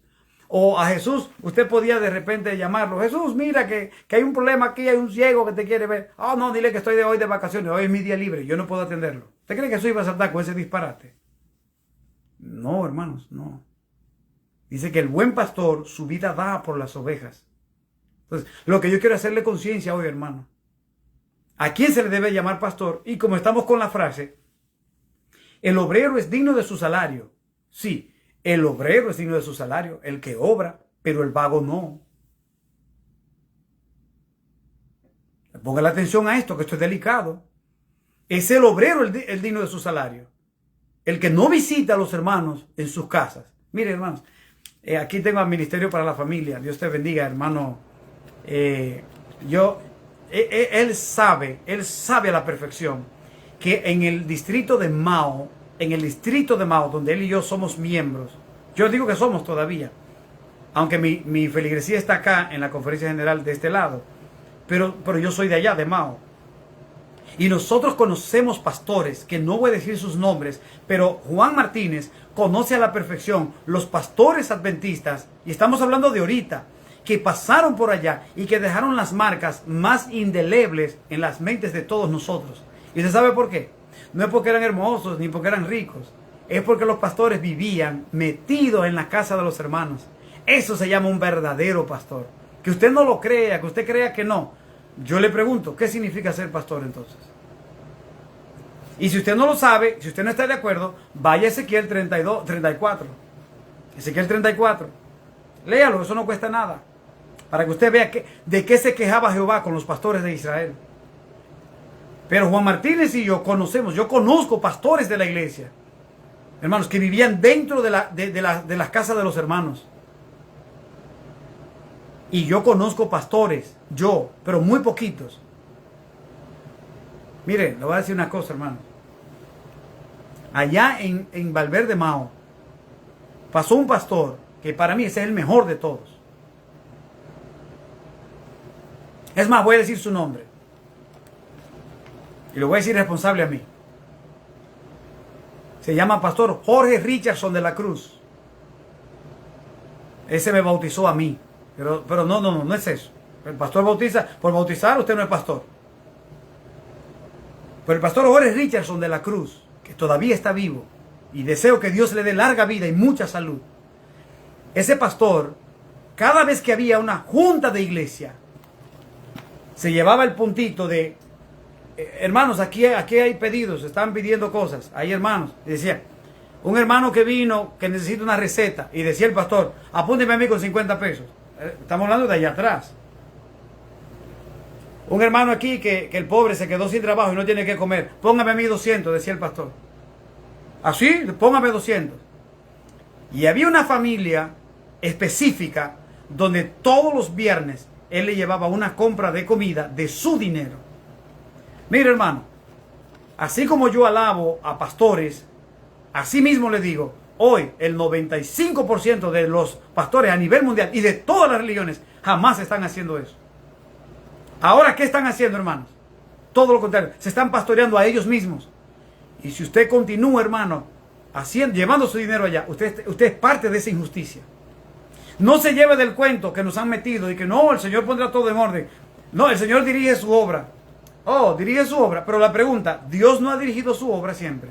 Sí, y no es siempre que el pueblo de Él se le pierde. O sea, el hecho de que Dios dirija la obra no significa que usted tiene que seguir haciendo injusticia. No, señor.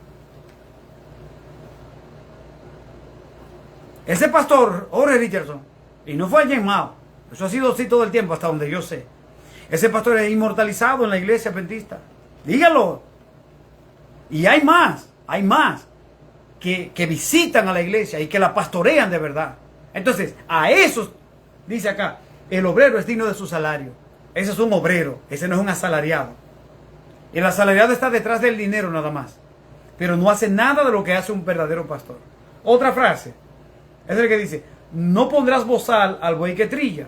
Entonces la Biblia dice, miren, si hay un misionero predicando la palabra, oye, ayúdalo con tu diezmo, ayúdalo, sí, ayúdalo. O sea, fíjate en algún misionero que esté predicando de verdad, consagrado a Dios, y conviértete en una Elena de White. Conviértete en una profeta de Dios. ¿Cómo? Tu diezmo, agárralo y mándaselo a él y ayúdalo. Calladito, no tienes que estar pregonándolo. Porque dice que no pondrás bozal al buey que trilla, pero es al buey que trilla. O sea, el buey que está trillando, él te está haciendo un trabajo a ti. Y Dios te dice, hey, a ese buey que te está ayudando, tú no puedes amarrarle la boca, déjasela libre, para que en lo que él va trabajando, él también que coma. Por eso Pablo dice, el que no trabaje, que no coma. Pero el que trabaje, que no podrá bozar. Y la otra frase dice, el que predica del evangelio, que viva del evangelio. Usted ha leído esa frase en la Biblia. Vaya, búsquela. El que predica del evangelio, él puede vivir del evangelio, pero es el que predica del evangelio.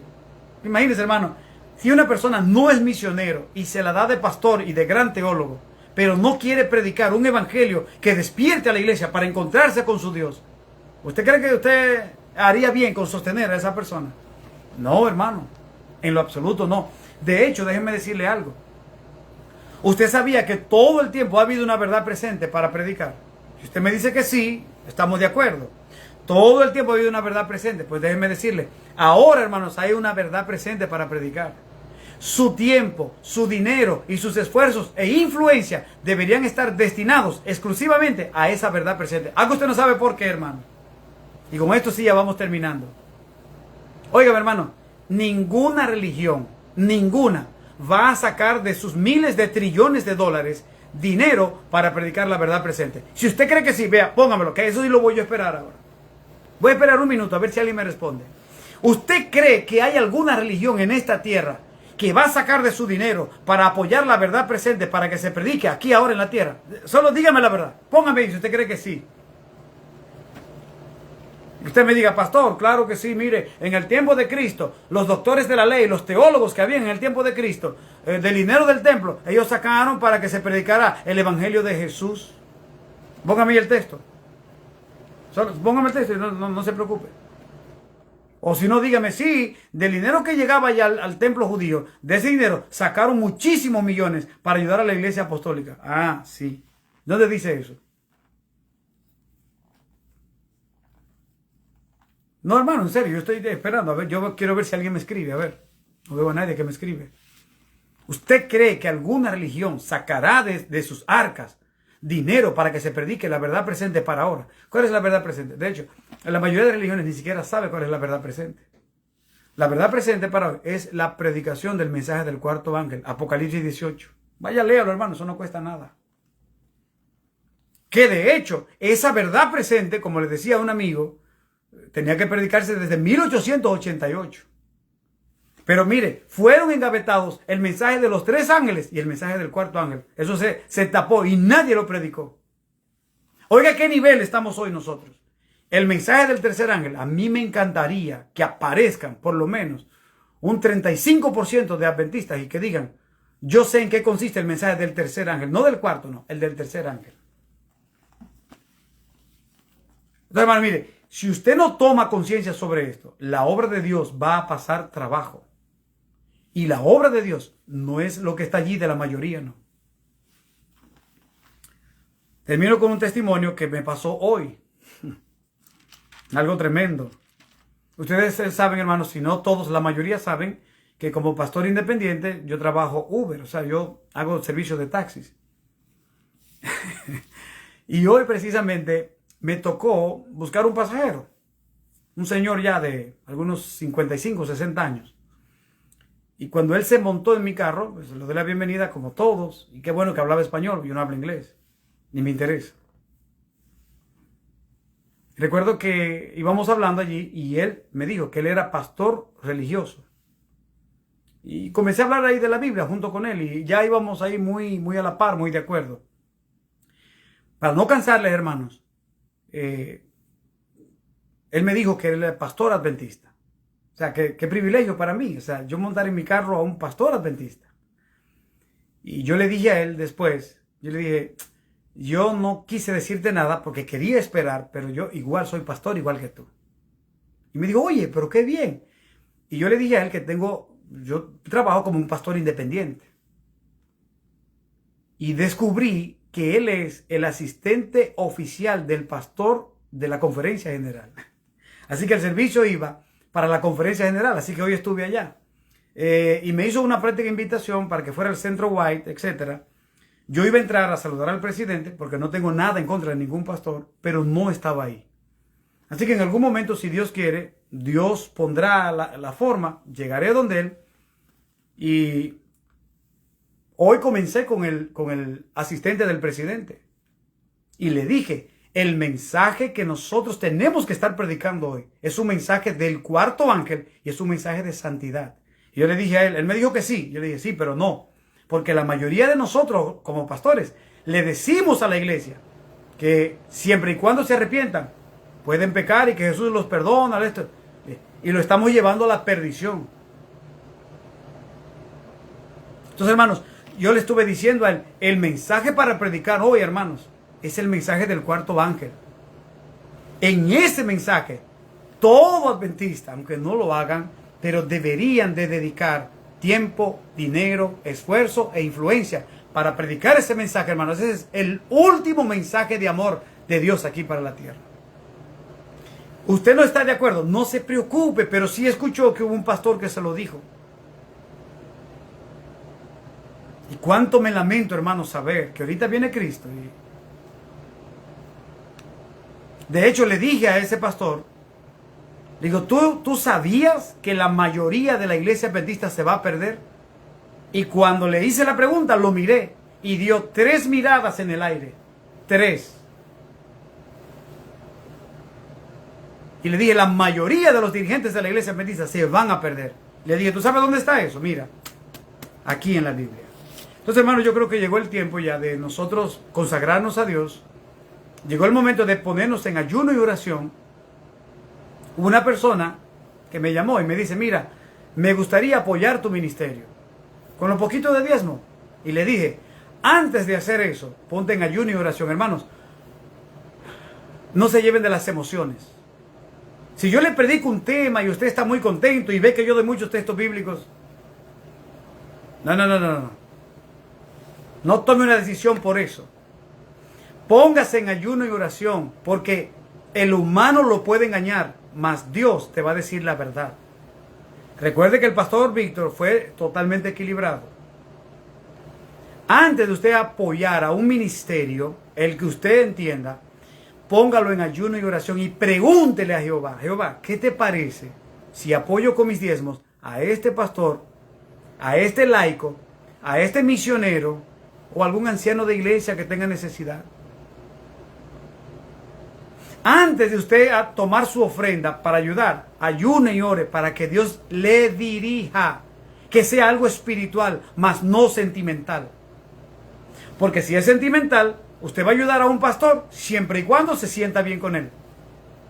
Si el pastor predica lo que yo quiero, yo le ayudo con los diezmos. Si el pastor ya no predica lo que yo quiero o dice frases que a mí no me gustan, ya no lo ayudo. Eso no funciona así.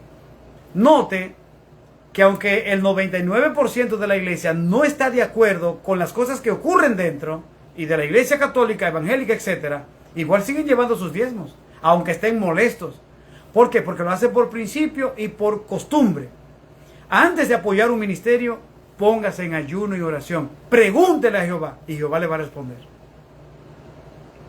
¿Qué hemos presentado esta noche, hermanos? Un avance más de esta serie sobre diezmos y ofrendas, para que usted se dé cuenta, hermano, que la iglesia nuestra tiene dinero de sobra. No necesita un peso más. Y lo que único que se necesita es que Mateo 25, usted y yo comencemos a practicarlo. Y que la vida de la iglesia apostólica, usted y yo comencemos a practicar para que el nombre de Dios sea glorificado y el Espíritu Santo se derrame sobre usted. No se va a derramar sobre la iglesia entera. Jamás ocurrirá eso. Si usted cree que sí, continúe esperando, pero yo estoy haciendo lo que Dios me está diciendo. Hermanos, feliz noche. Llegamos hasta acá. Y ya solo queda la última lección de esta serie de diezmos y ofrendas. Oren por su servidor. Llévenme en oración, por favor, que yo oro también por cada uno de ustedes. Dios les bendiga y será hasta una próxima. Así que todos tengan un sueño feliz y un despertar para glorificar el nombre de Dios. Hasta una próxima.